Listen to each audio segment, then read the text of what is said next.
Welcome, weary time traveller, to our whimsical journey through the missteps and misadventures of medieval invention.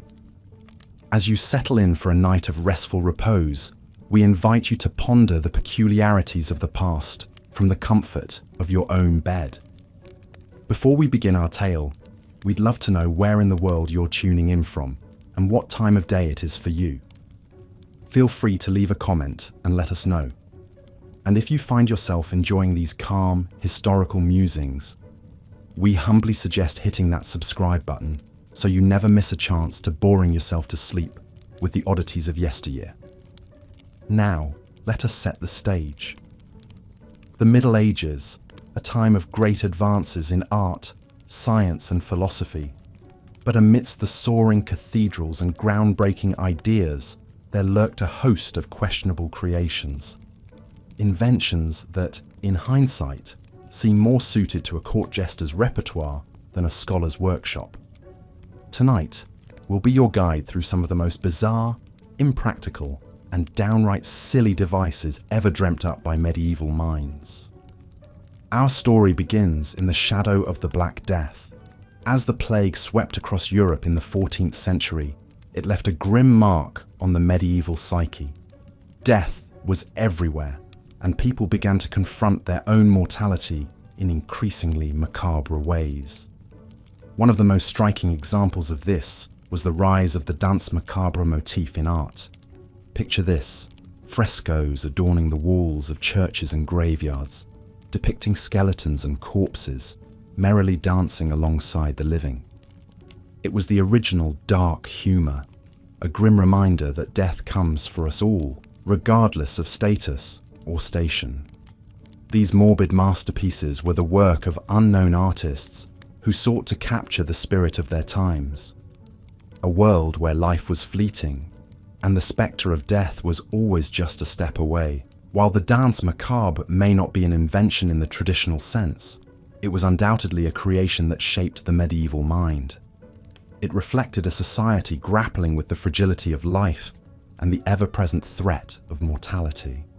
In a way, these grim frescoes were an invention of the soul, a way for people to confront their deepest fears and find a strange sort of solace in the universality of death. But the danse macabre was far from the only macabre invention to come out of the Middle Ages. Let us turn our attention now to a device that has captured the imagination of generations, even though it likely never existed in its purported form. The chastity belt. Ah yes, the chastity belt. That mythical contraption supposedly designed to keep women pure while their husbands were off fighting in the Crusades. The idea was simple: a metal girdle locked around the waist, preventing any would-be suitors from accessing the goods, as it were. It's a concept that has been perpetuated in popular culture for centuries, from bawdy medieval jokes to modern-day movies and TV shows. But here's the thing: there's no evidence that chastity belts were ever widely used in medieval times. In fact, the few historical examples that do exist have been shown to be elaborate hoaxes or satirical jokes from the 15th century onwards. So where did this myth come from?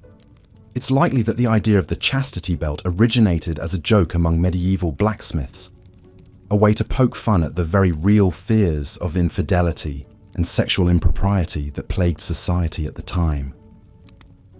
One can imagine a mischievous metalworker forging the first satirical chastity belt, giggling to himself as he imagined the looks on his neighbours' faces when they saw his creation.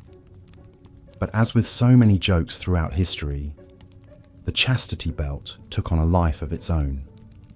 It became a symbol of the oppression and control of women's bodies, a dark reminder of the ways in which society sought to police female sexuality. And yet, the fact remains that it was never a real device, just a figment of the medieval imagination that has managed to persist for centuries. Moving on from matters of the heart, or rather, the loins, let us now consider a rather peculiar piece of medieval hygiene: the ear spoon. Now, it's no secret that personal cleanliness was not exactly a top priority in the Middle Ages. bathing was infrequent, and people often walked around covered in a layer of grime and sweat that would make modern noses wrinkle in disgust. But amidst all this filth, there was one body part that received special attention: the ears. Enter the ear spoon, also known as an ear pick, a small spoon-shaped tool used to scoop out earwax and other debris from the ear canal. These little implements were often made of precious metals like silver or gold, and were considered a symbol of wealth and status among the nobility. In fact, King Henry VIII of England was known to have a prized collection of ear spoons, which he carried with him wherever he went. One can only imagine the sight of the portly monarch digging around in his ears with a tiny golden spoon, a look of regal concentration on his face. But as amusing as the image may be, it does raise the question: why on earth did medieval people feel the need for a dedicated ear cleaning device? After all, this was a time when people rarely bathed and were perfectly content to walk around covered in all manner of grime. Why the sudden concern for ear hygiene? The answer, it seems, lies in the medieval belief that earwax was a sign of good health. According to the medical texts of the time, a build-up of wax in the ears was thought to indicate a strong constitution and a hearty immune system. As such, people were eager to show off their waxy ears as a badge of honor, and what better way to do so than with a fancy ear spoon? Of course, we now know that earwax is simply a natural byproduct of the ear's self-cleaning process, and that there's no need to go digging around in there with a spoon, or anything else for that matter. But for the medieval elite, the ear spoon was a must-have accessory, a symbol of their refined tastes and superior health. From frivolous ear-cleaning devices, we now turn to a far more macabre aspect of medieval medicine: the use of powdered mummy as a cure-all elixir. Yes, you read that right. Mummy powder, or mumia as it was known, was a highly prized substance in medieval Europe, believed to have powerful healing properties. The origins of this bizarre practice can be traced back to the Arabic medical texts of the early Middle Ages. Arab physicians believed that the bitumen used in the mummification process had medicinal qualities, and so they began prescribing ground-up mummy parts as a treatment for various ailments. This idea eventually made its way to Europe via the Crusades, and by the 14th century, mumia had become a hot commodity among European apothecaries and physicians. The demand for mummy powder was so high that it led to a thriving trade in stolen mummies, with grave robbers and thieves scouring Egyptian tombs for the precious commodity. One of the most famous proponents of mumia was Guy de La Fontaine, a royal physician to the French king, Charles VI. De La Fontaine was known to prescribe mumia for a wide range of ailments, from headaches to epilepsy to plague.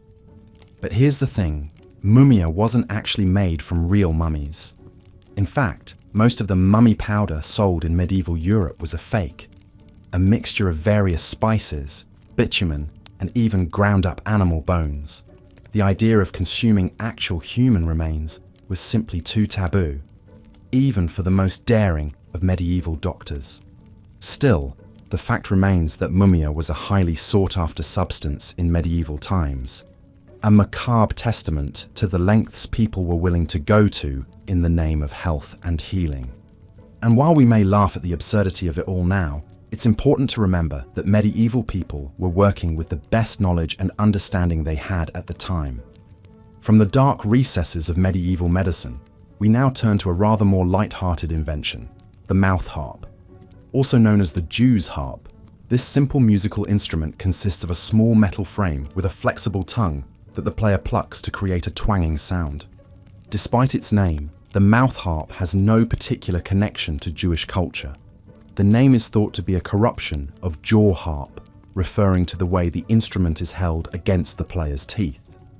The mouth harp has a long and fascinating history, with origins stretching back to ancient Asia and references in medieval European texts dating back to the 13th century. But for all its historical significance, there's no denying that the mouth harp is a bit of a silly instrument.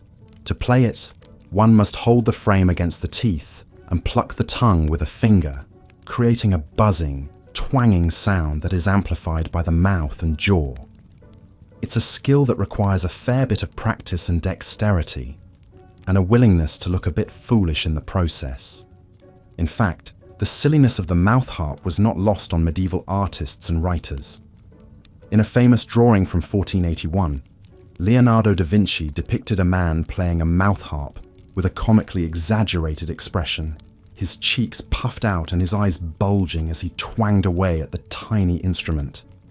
But for all its silliness, the mouth harp was a beloved instrument in medieval times.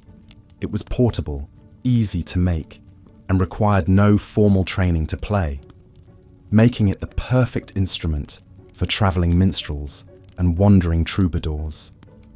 And while it may not have had the grandeur of a church organ or the elegance of a lute, the mouth harp had a certain charm all its own, a whimsical reminder that music can come from the most unlikely of places. From the whimsy of the mouth harp, we now turn to a far more bizarre aspect of medieval life, the practice of putting animals on trial for crimes. Yes, you read that right. In medieval Europe, animals could be hauled into court, assigned lawyers, and even sentenced to death for their alleged misdeeds. The idea behind these animal trials was rooted in the medieval belief that all of God's creatures were subject to